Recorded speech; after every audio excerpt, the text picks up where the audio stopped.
아버지 때문입니다.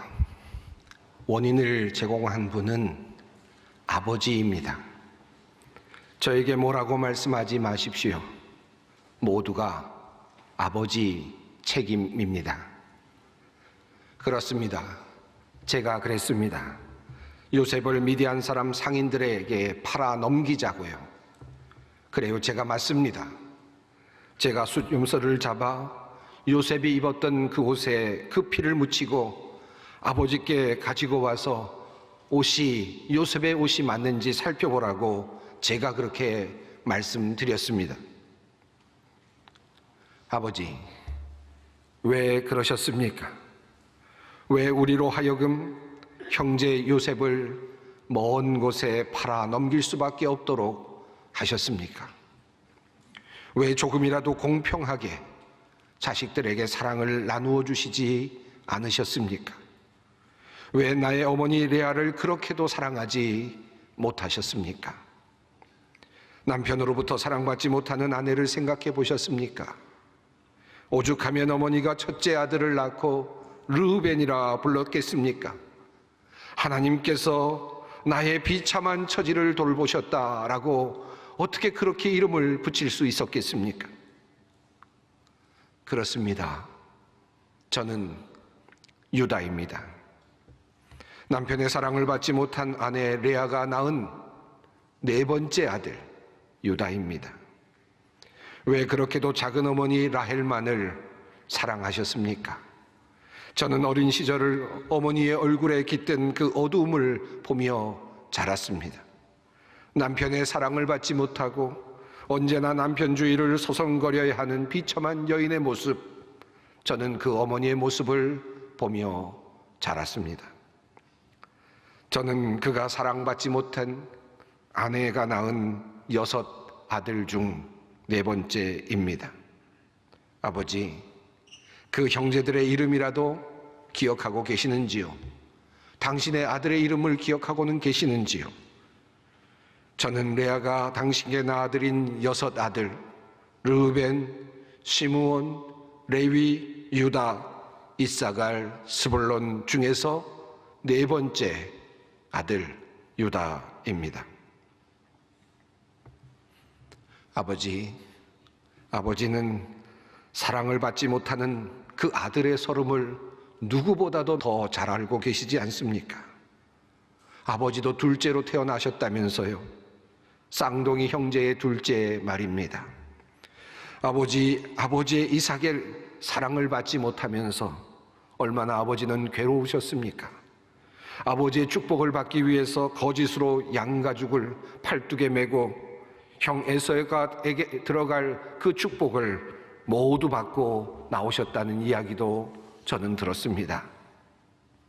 아버지의 사랑을 받지 못한 아들의 아픔이 얼마나 큰지 그렇게도 잘 아시는 그 아버지께서 왜 우리 형제들을 그렇게 대우하셨느냐라는 말씀입니다.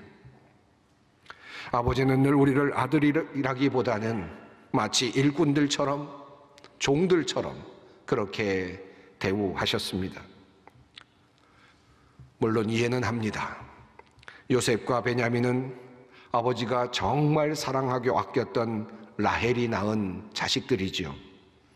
그런데다가 작은 어머니 라헬은 베냐민을 낳고는 곧바로 세상을 떠나고 말았습니다. 어린아이를 두고 말입니다. 그러니 애틋한 정이 느껴질 수밖에 없지요. 저도 잘 알고 있습니다. 하지만 아버지, 그 옆에서 사랑받지 못하고 주워 떨고 있는 다른 아들들은 한 번쯤 생각해 보셨는지요? 태어나면서부터 왜 그래야 되는지 모른 채 사랑받지 못하고 자라나는 그 아들들, 그런 인생들을 아버지는 한 번이라도 생각해 보셨습니까? 아버지도 그렇게 경험을 하셨다면서 왜 그것을 모르셨냐는 말씀입니다. 아버지께서 요셉에게만 채색 옷을 입혀주셨을 때 우리의 마음이 어떠했겠습니까?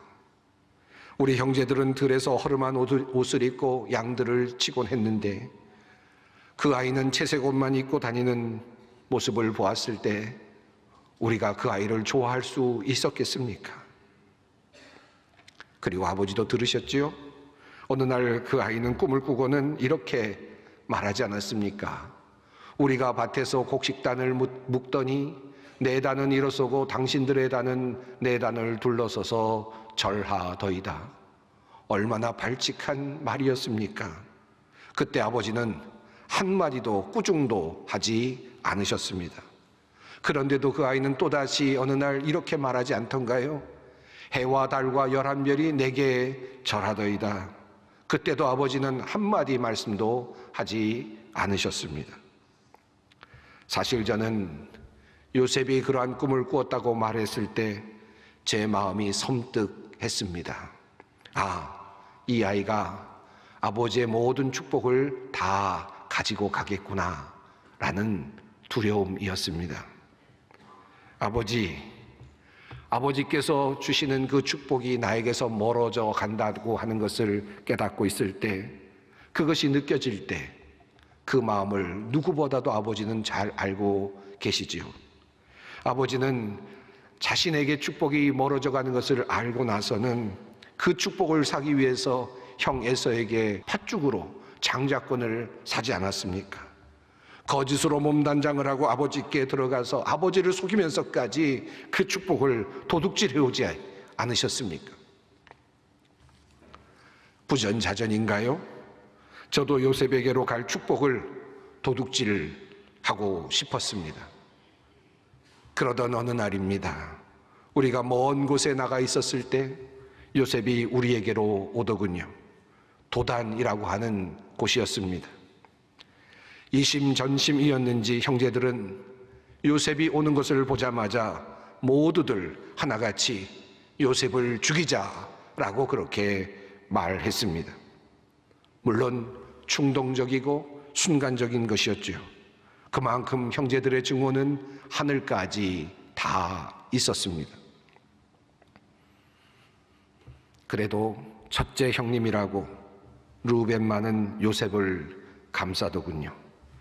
요셉을 죽이지 말고 구덩이에 가두자라고 제안한 것은 첫째 형님 르우벤이었습니다. 형은 후에 우리의 화가 풀린 다음에 요셉을 집으로 데려갈 생각이었다라고 그렇게 말했습니다. 그런데 그때 제가 생각한 것이 무엇인지 아십니까? 운명이었습니다. 축복받을 그 운명을 한번 가로채보자 하는 생각이 제 마음속에 들어왔습니다. 그래서 저는 형제들에게 이렇게 말했습니다. 자, 우리는 이 아이에게 손을 대지 말고 차라리 그 아이를 상인들에게 넘겨주자. 팔아넘기자. 저는 요셉을 죽이기보다는 팔아넘기는 쪽으로 형제들을 설득했습니다.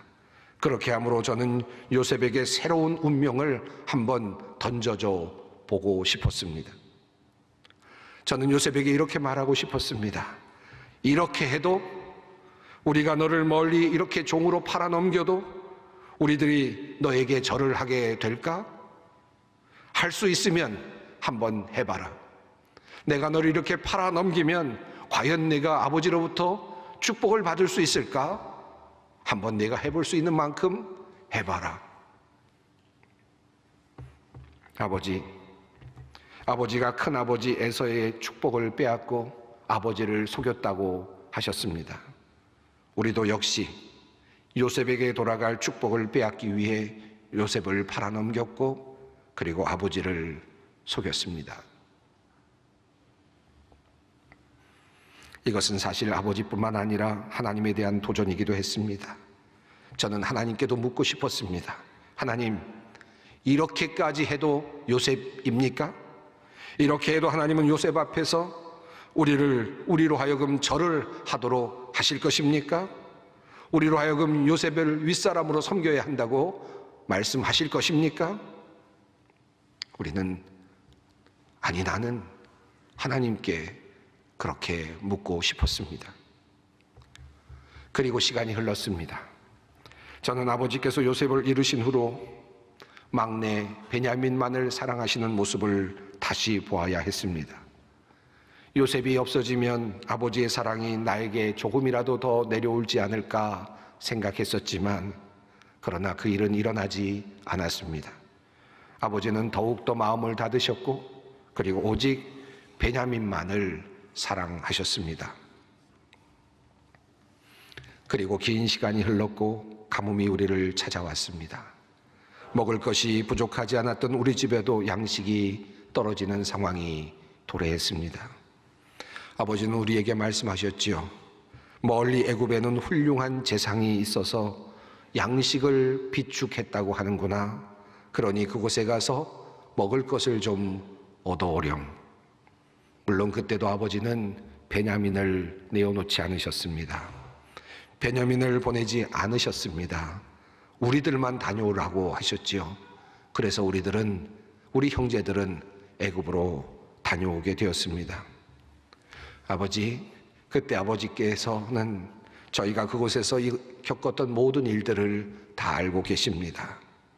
우리가 재상을 만났을 때, 애굽의 총리를 만났을 때 우리는 그만 정탐꾼으로 오해를 받았고 3일간 옥에 갇히는 일이 벌어졌습니다.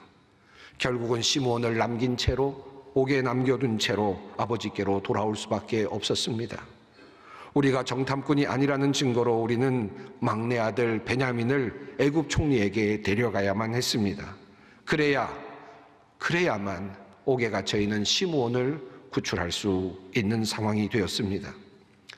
시므온이 잡혀 있는데도 불구하고 아버지는 끝까지 베냐민을 내어놓으려 하지 않으셨지요.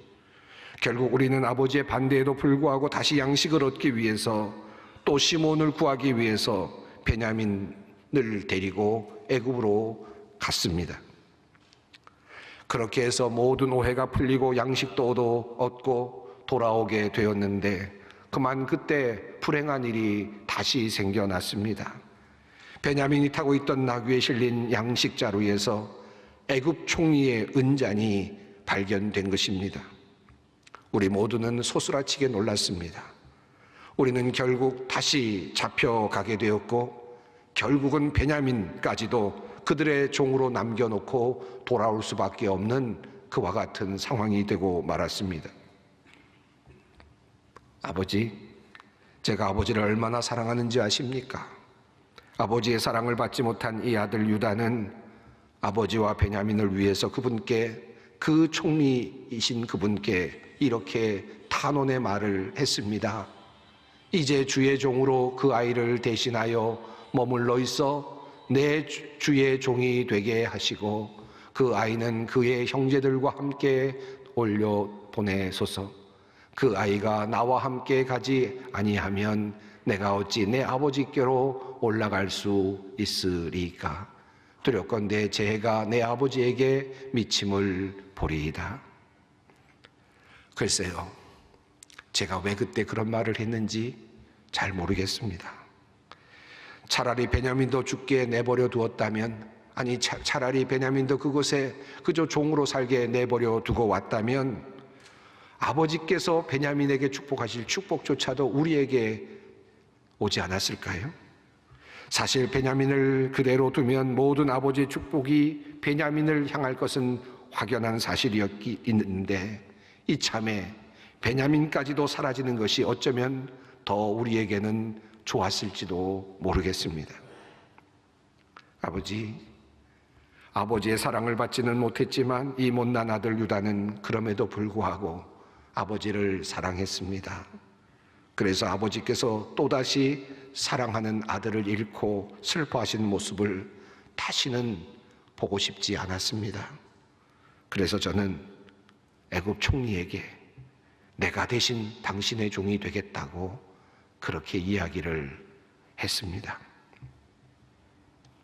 그런데 참으로 놀랍게도 그곳에 앉아있던 총리는 바로 요셉이었습니다. 요셉이 우리를 시험했던 것입니다.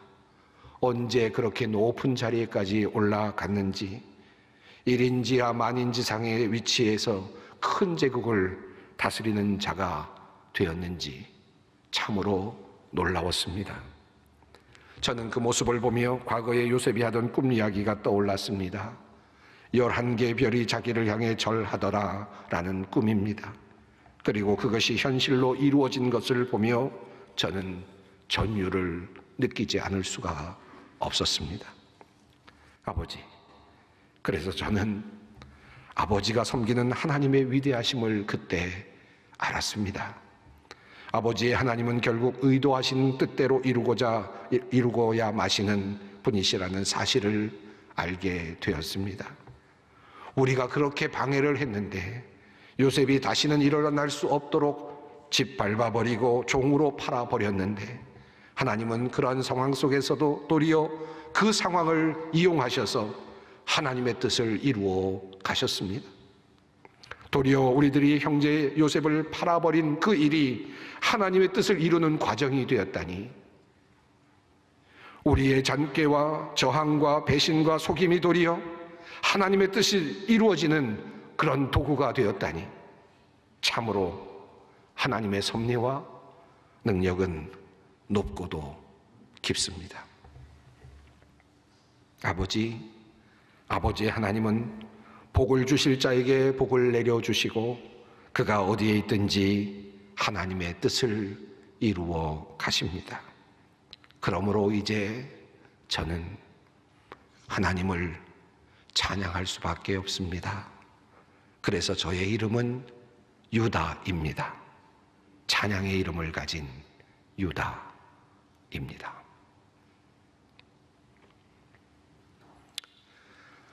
주목받지 못했던 유다, 사랑받지 못하던 어머니 레아의 아들, 6 아들 중 4번째, 어느 틈에 끼어 있는지도 알 수 없을 만큼의 위치에 있었던 그 아들, 사랑받는 요셉, 복받는 요셉 보면서 한없이 부러워했던 유다, 야곱 가문에 그냥 지나가는 아들, 12아들 중 하나. 이것이 바로 유다의 이력서입니다. 지난주일 말씀 나누었던 이스마엘이 조연이었다면 어쩌면 유다도 야곱 가문 가운데 조연이 아니었을까 생각이 됩니다. 그런데요, 참으로 놀라운 일이 오늘 본문 말씀 속에 나타나 있습니다. 유다의 운명을 바꾸어 놓는 운명적 사건, 바로 그 사건이 오늘 본문 속에 드러나 있습니다. 야곱이 죽기 전에 야곱은 아들들을 모아놓고 그리고 한 사람 한 사람에게 복을 주었습니다. 그때 유다에게 주어진 축복이 바로 오늘 본문 말씀입니다. 유다야, 너의 형제들이 너를 찬양할 것이다. 너는 원수의 멱살을 잡을 것이다. 너의 아버지의 아들들이 내 앞에 무릎을 꿇을 것이다. 성경은 이렇게 말씀하고 있습니다. 이게 무슨 일입니까? 어디서 많이 들어본 축복입니다. 내 아버지의 아들들이 내 앞에 무릎을 꿇을 것이다. 아버지의 아들들이 누구입니까? 바로 형제들입니다. 그들이 유다 앞에서 무릎을 꿇을 것이다. 요셉이 꿈꾸었던 바로 그 꿈과 같은 꿈, 동일한 꿈, 바로 그 꿈이 유다에게 주어지고 있습니다. 그리고 축복은 이어집니다. 유다야, 너는 사자새끼 같을 것이다. 임금의 지휘봉이 유다를 떠나지 않고 통치자의 지휘봉이 자손 만대까지 이를 것이다. 하나님께서는 유다가 모든 형제를 다스리는 자가 될 것임을 말씀하십니다. 이 야곱의 축복을 통하여 하나님께서 축복하여 주시는 것입니다. 임금님, 지휘봉, 사자새끼 등이 이 편을 통해서 하나님께서는 유다를 왕으로 세우실 것임을 분명히 말씀하고 계십니다. 어쩌다가 이렇게 되었을까요? 유다에게 어떤 일이 일어난 것입니까? 이후에 성경은 중요한 사실을 우리에게 알려주고 있습니다. 바로 아브라함으로부터 이어지는 야곱 가문 족보입니다. 왜 하나님은 야곱에서 요셉으로 그 가문을 이어가지 아니하시고 야곱에서 유다로 이어가셨을까요? 왜 유다는 야곱의 후계자가 되었을까요? 도대체 그에게 무엇이 있었기에 그가 그와 같은 축복을 누릴 수 있었습니까? 물론 모든 것이 다 하나님의 주권 아래 있는 것이지만 우리는 유다의 삶 속에서 한 가지 중요한 그의 자격을 보게 됩니다. 그것은 그가 넷째였음에도 불구하고 베냐민을 구하기 위하여 자신을 내어놓았다는 사실입니다. 자신이 스스로 애굽의 종이 될 것을 자원하면서, 자신이 스스로 애굽에 남을 것을 자원하면서 그의 형제였던 베냐민을 내어놓아 달라고 말하는 그 장면에서 우리는 유다가 가진 그 큰 가족 사랑과 아버지 사랑과 그리고 그의 희생 정신을 배우게 됩니다.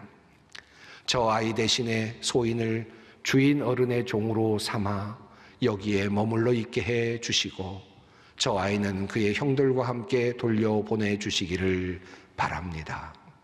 그가 했던 단어는 이것이었습니다.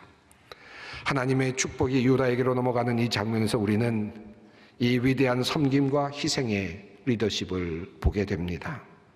마치 성경은 우리에게 묻고 있는 듯 보입니다. 누가 이 집안의 어른이 될 것이냐? 누가 이 집안의 지도자가 될 것이냐? 누가 이 집안을 이끌어 나갈 자격이 있는 자인가? 자신을 희생하며 형제들에게 좋은 것 주려는 바로 그 자가 집안을 다스리는 자가 될 것이며 집안의 지도자가 될 것이다. 집안의 미래는 그런 사람들에게 달려 있다. 그런 가문에서 왕이 나올 것이다. 누가 집안에서 가장 큰 사람인가? 누가 첫째인가?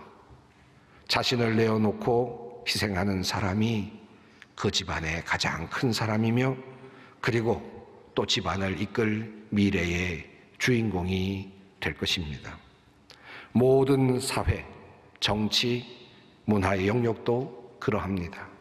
자신의 목숨을 내어놓는 사람, 자신을 희생하는 사람, 그 사람들이 이 세상을 위대하게 만들고 가족도 살려내고 사회도 살려내며 나라도 살려내게 될 것입니다. 그런 자들의 후손들이 우리를 다스리는 왕이 될 것입니다. 복된 추석을 보내십시오. 여러분 기쁘게 가족들도 만나십시오. 그리고 오늘 배운 대로 희생과 사랑을 실천하십시오. 가족 가운데서, 형제들 가운데서 사랑받고 존경받는 그런 사람이 되시기를 바랍니다. 희생하고 헌신하는 그 자리에 하나님의 축복이 숨겨져 있습니다.